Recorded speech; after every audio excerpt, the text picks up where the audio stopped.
My sister left her abused kids at my door, then tried to destroy me when I protected them. My sister's final betrayal wasn't sleeping with my boyfriend or threatening my career. It was dumping her bruised children at my door and saying, 8 weeks. I didn't know then that taking them in would end with blood, screams in a courtroom, and a choice that would forever change 3 lives. I knew I was the family disappointment before I could even spell the word. While most little girls were being told they were princesses, I was learning what it meant to be invisible in my own home. My mother, Margaret Carter, saved all her warmth and affection for Jessica, my older sister. Jessica with her perfect golden curls and sparkling blue eyes. Jessica who could do no wrong. Emma, why can't you be more like your sister? My mother would sigh, her eyes never quite meeting mine. You'll never be as beautiful as Jessica, but at least you could try to be pleasant.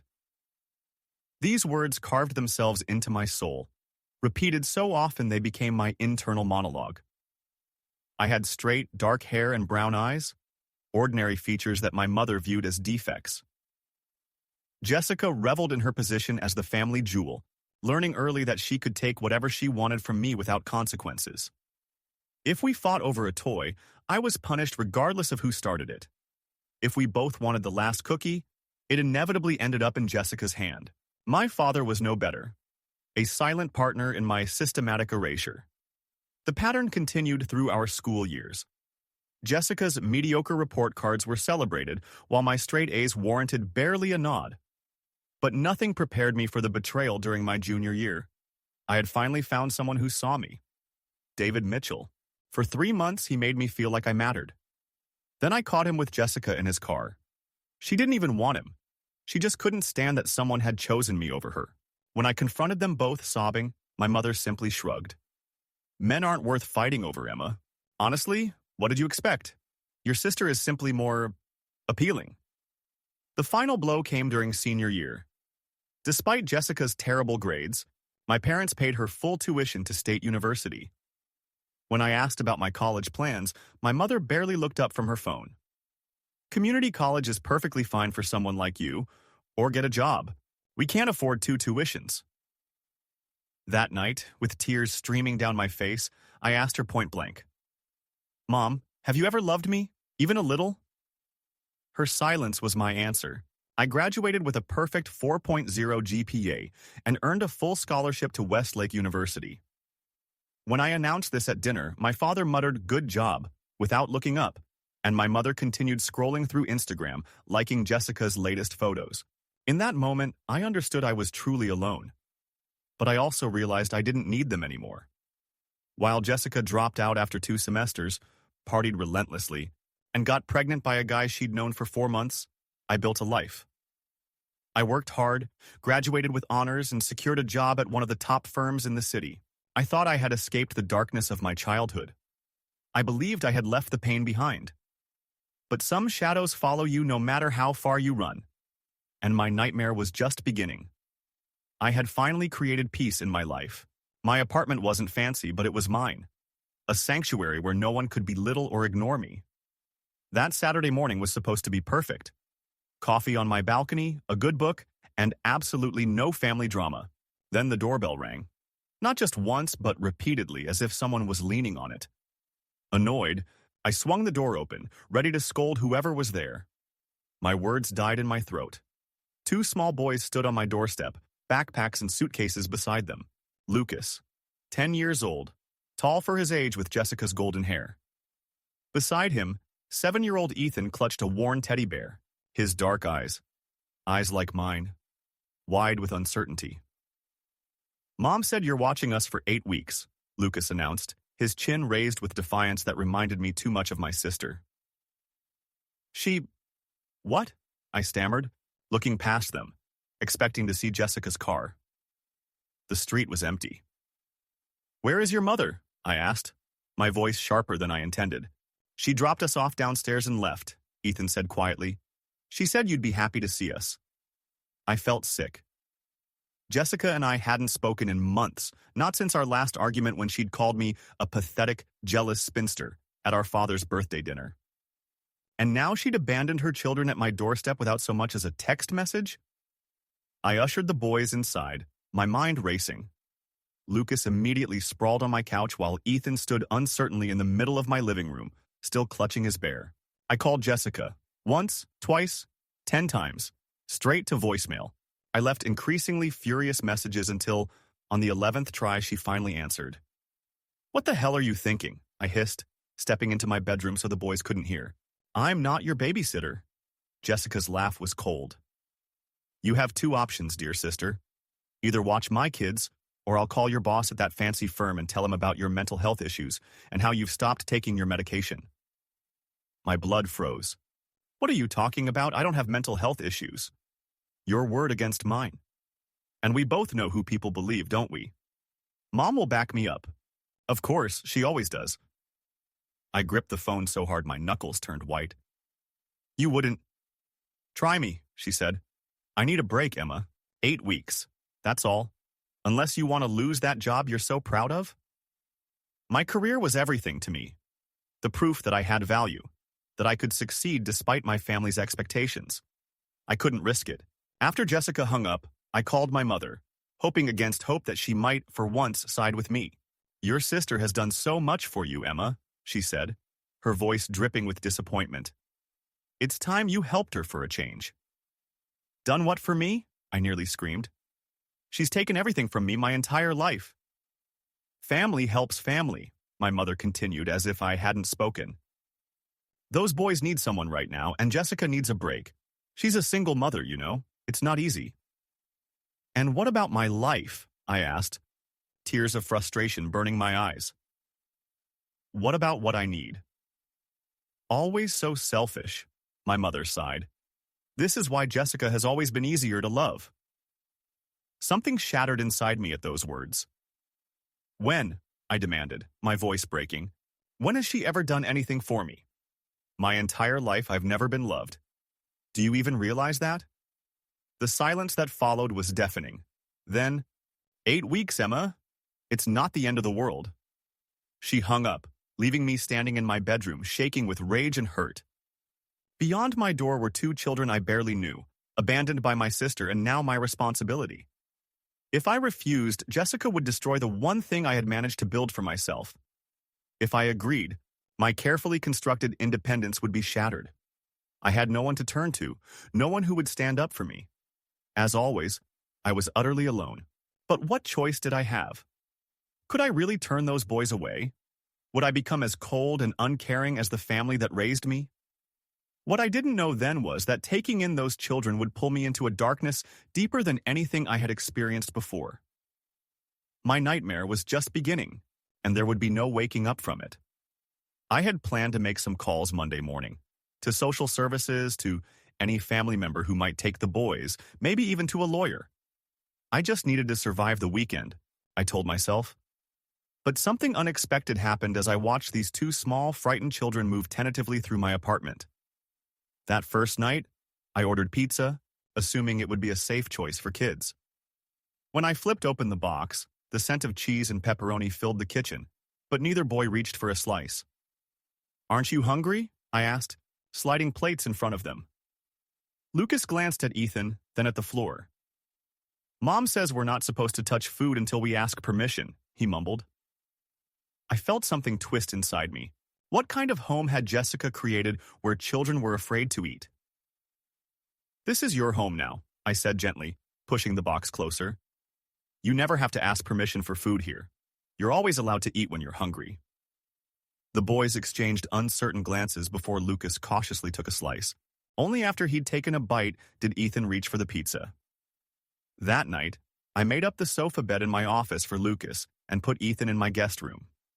As I tucked Ethan in, I noticed dark bruises on his skinny arm. "What happened here?" I asked, keeping my voice neutral.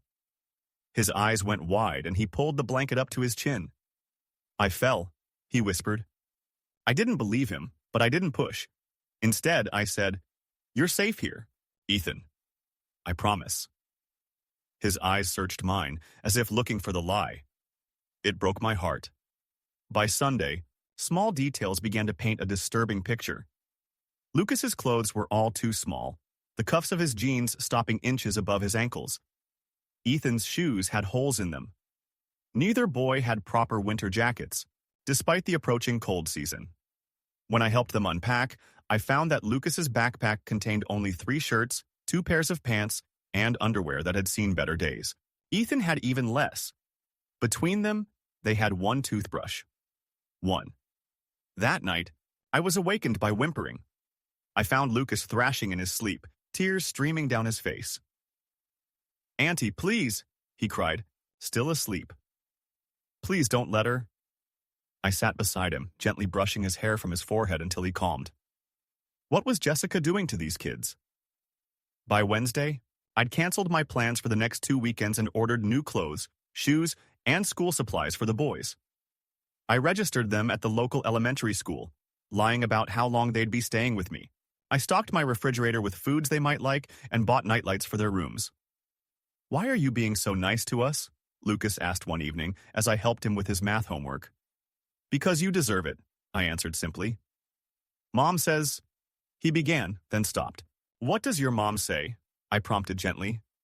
He stared at his hands. "Mom says you're jealous of her. That you've always been mean and that's why nobody likes you." His words should have hurt, but instead, I felt a strange calm. "Do you think I'm mean?" He shook his head quickly. "You're the nicest person I know," he whispered, as if afraid Jessica might somehow hear him. That night, I called a lawyer friend. I didn't mention Jessica or the boys, just asked hypothetical questions about custody and what constituted neglect. The answers churned in my mind as I lay awake. By the end of the second week, the boys had started to relax. Ethan no longer carried his teddy bear everywhere, and Lucas had stopped checking with me before using the bathroom. They'd started calling me Auntie Emma without prompting. On Friday night, after I'd tucked them in, I opened my laptop and began documenting everything. The bruises, the inadequate clothing, the nightmares, the signs of food insecurity. I pulled up the photos I'd discreetly taken when they first arrived, the worn-out shoes, the too small clothes, Ethan's bruises. And then I started researching about obtaining temporary custody, about documenting neglect, about building a case. The thought forming in my mind terrified me, but I couldn't ignore it anymore. These children weren't safe with Jessica. And for the first time in my life, I was considering a direct confrontation with my sister, not for my sake, but for theirs. I knew Jessica would play dirty. She always had. But this time, I wasn't a powerless child or an insecure teenager, and I had something worth fighting for. My phone rang, startling me from my thoughts. Jessica's name flashed on the screen. I took a deep breath and answered, ready for battle. What I wasn't ready for was what she said next.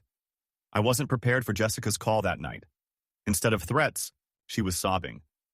"Emma, I'm sorry. I made a mistake. I've been using again, and I can't handle the boys right now. Can you keep them a little longer?" I agreed, both relieved and suspicious.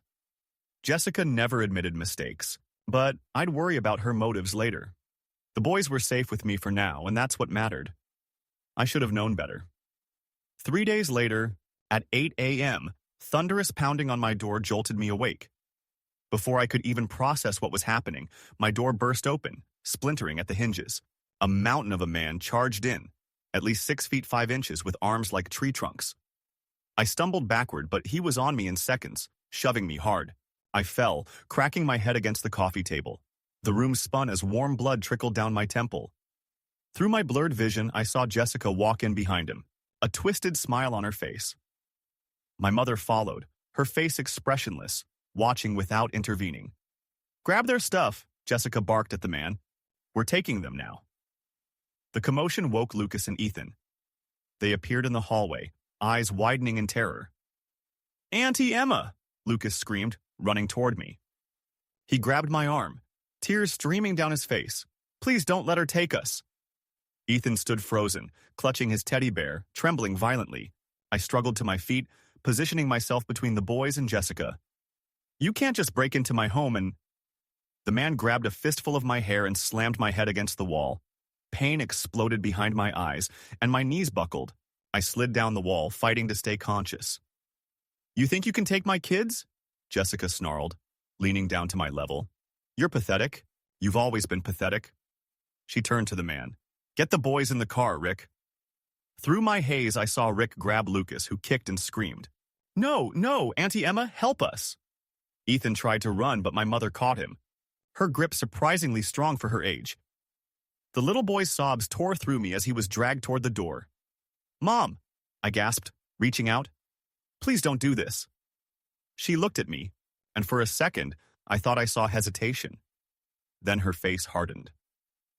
This is what's best for everyone, Emma.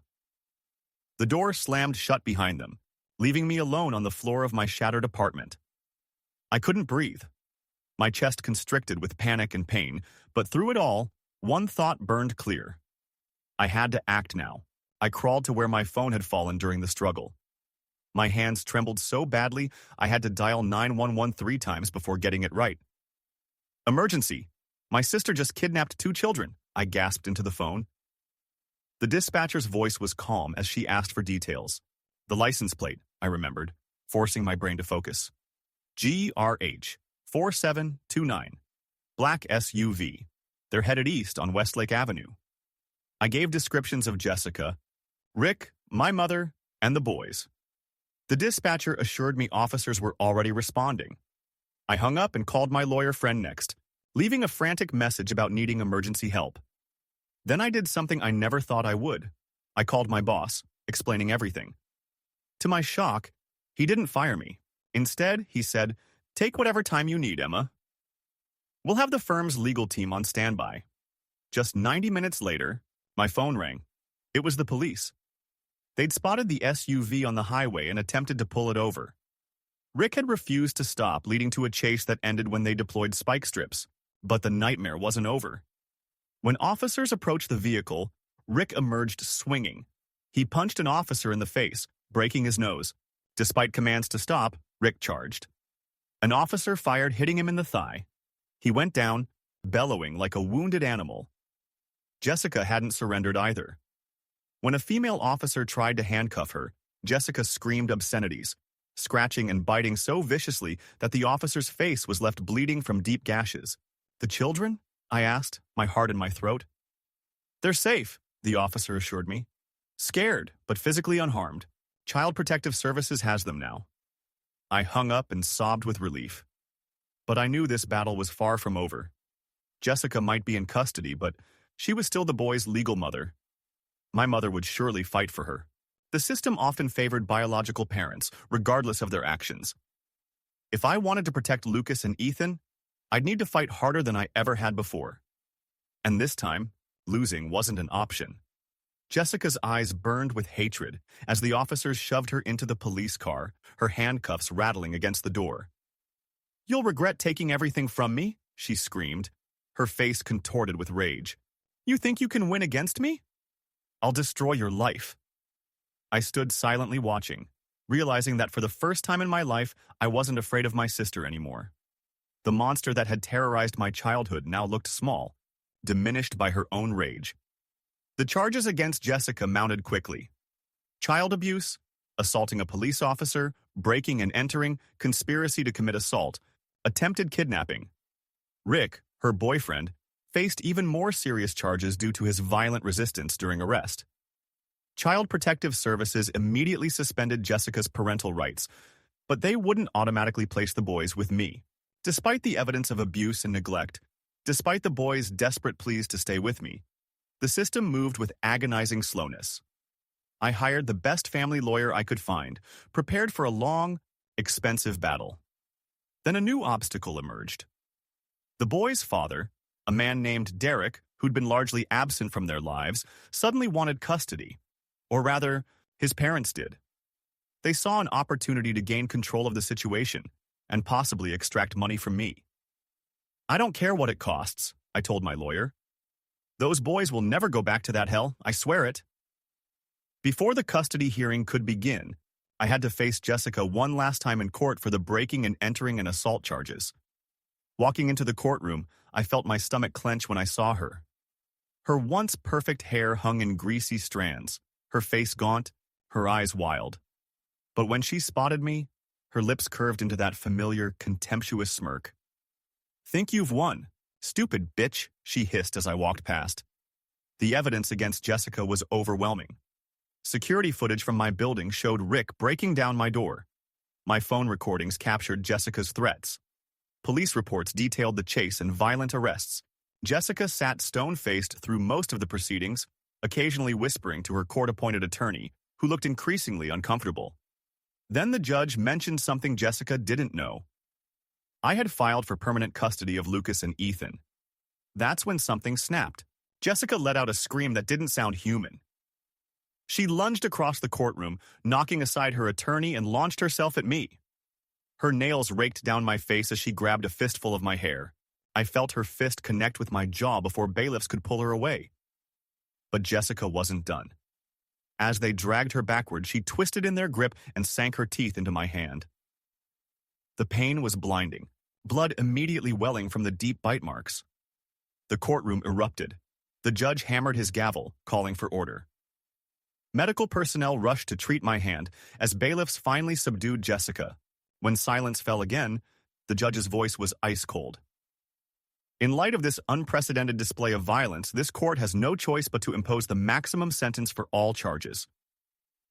Jessica received 25 years without possibility of parole. As they led her away, her screams echoed through the courthouse. Inhuman sounds of rage that sent chills down my spine. The last time I saw my sister, she was being dragged from the courtroom. Her face twisted into something unrecognizable, something that had finally shown its true form. I had won. Jessica would never hurt anyone again. But the most important battle still lay ahead. Would Lucas and Ethan finally find the home they deserved? The custody battle dragged on for 2 excruciating years. Derek's parents, despite having shown no interest in Lucas and Ethan previously, hired aggressive attorneys who employed every delay tactic possible. They demanded excessive psychological evaluations, questioned my financial stability, and even tried to paint my career commitment as evidence I wouldn't have time for the boys. But I was no longer the timid girl who cowered before her family.